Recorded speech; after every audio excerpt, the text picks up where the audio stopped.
Hidalgo Noticias MX, la información con sentido humano. Entonces vamos con Carlos Pozos.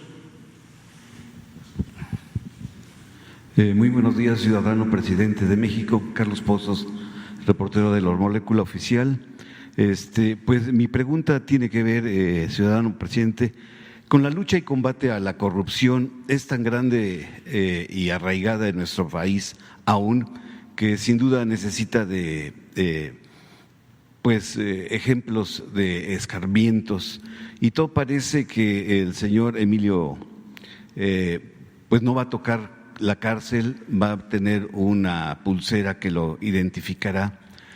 Preguntarle, presidente, para Emilio Lozoya y su círculo de mafia, ¿la ley a secas o la justicia y la gracia para este personaje, presidente?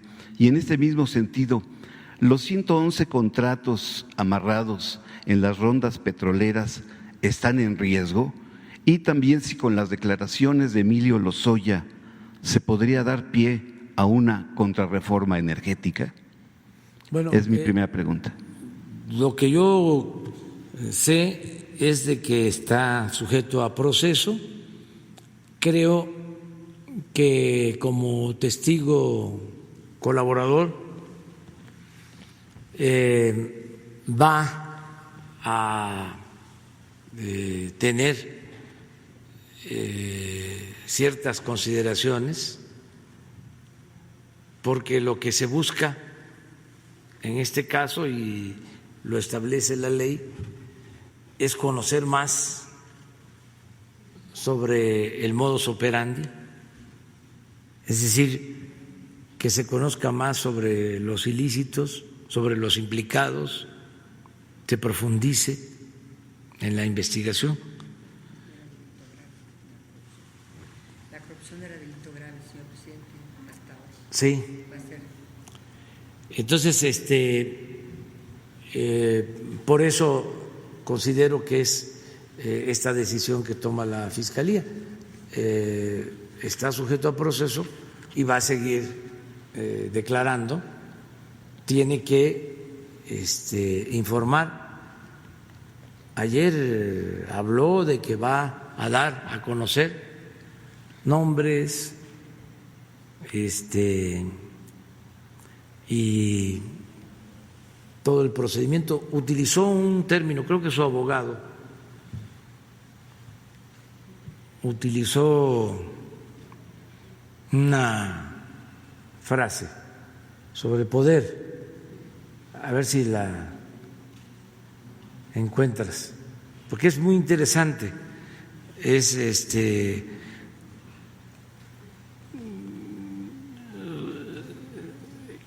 hablando de la maquinaria del poder, o a ver si la encontramos, porque me llamó la atención. Está bien formulada, es como una especie de asociación delictuosa, o sea, pues esto lo que hablo de la red de complicidades y de componendas, ¿no?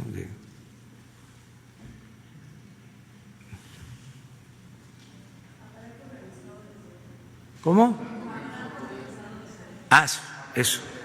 Aparato organizado de poder. Esa es la que me llamó la atención. Entonces, hay que esperar a que termine todo el procedimiento. No afecta a los contratos. Nosotros hemos hecho el compromiso de no modificar los contratos, las rondas, los más de 100 contratos que se entregaron durante la reforma energética, y vamos a mantener el compromiso de no hacer ninguna modificación al marco legal del sector energético hasta que podamos demostrar que es posible fortalecer a Pemex y a la Comisión Federal de Electricidad, es decir,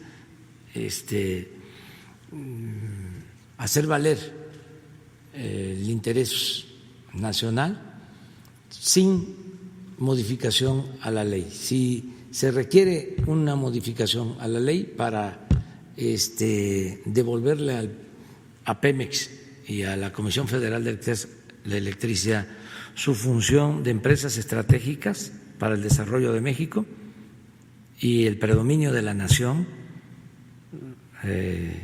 sobre los recursos naturales, entonces veríamos si se presenta una iniciativa de reforma constitucional, pero hasta ahora no lo estamos contemplando. ¿Sería contrarreforma? Sería, pues,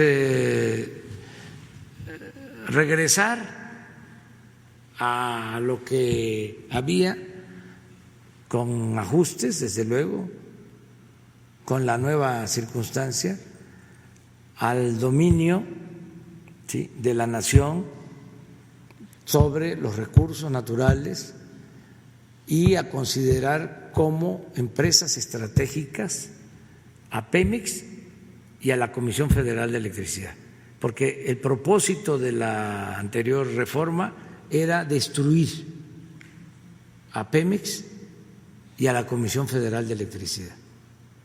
Entonces, nosotros pensamos que con el actual marco jurídico, y además ya inició el proceso de rescate de Pemex, de la Comisión Federal de Electricidad, y hasta ahora no hemos tenido mayores problemas para rescatar a Pemex y rescatar a la Comisión Federal de Electricidad.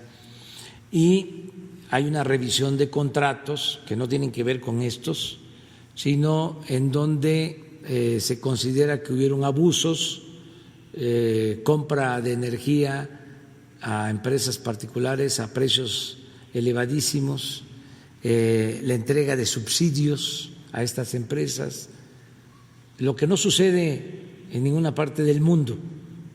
Entonces vamos a revisar esto,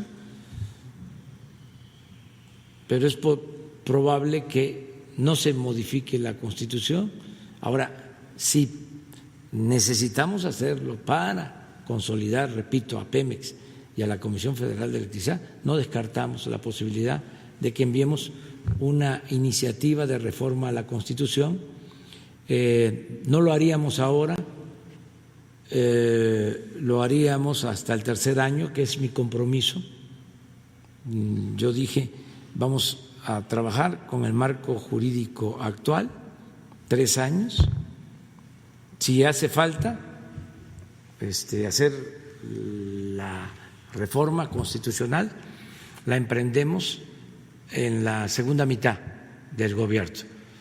Esto tomando en consideración de que vienen elecciones el año próximo y luego la revocación del mandato en el 22, ¿sí? Pero si ganamos la revocación del mandato, es decir, si la gente dice que yo me quede, que no renuncie, pues entonces sí veríamos si se necesita lo de la reforma constitucional, sobre todo para dejar amarrados los cambios, para que no se dé marcha atrás, que podamos dejar todo consolidado y que les cueste trabajo, como decía el presidente Juárez, que avancemos para que cuando se tenga la mala suerte, el infortunio de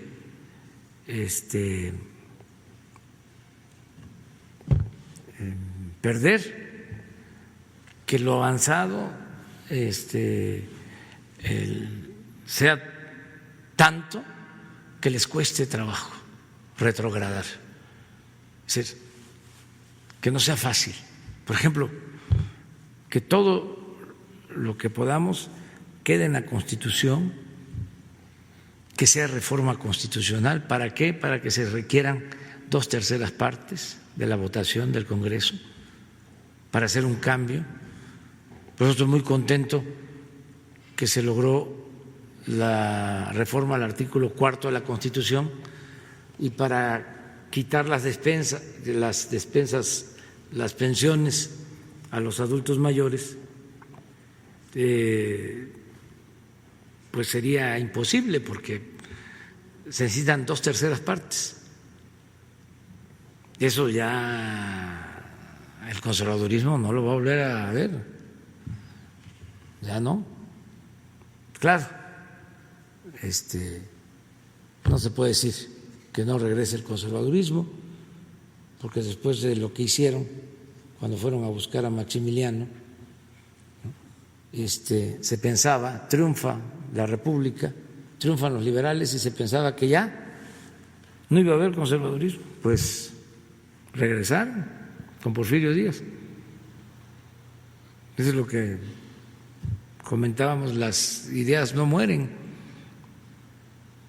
ni las ideas liberales ni las ideas conservadoras, ahí están.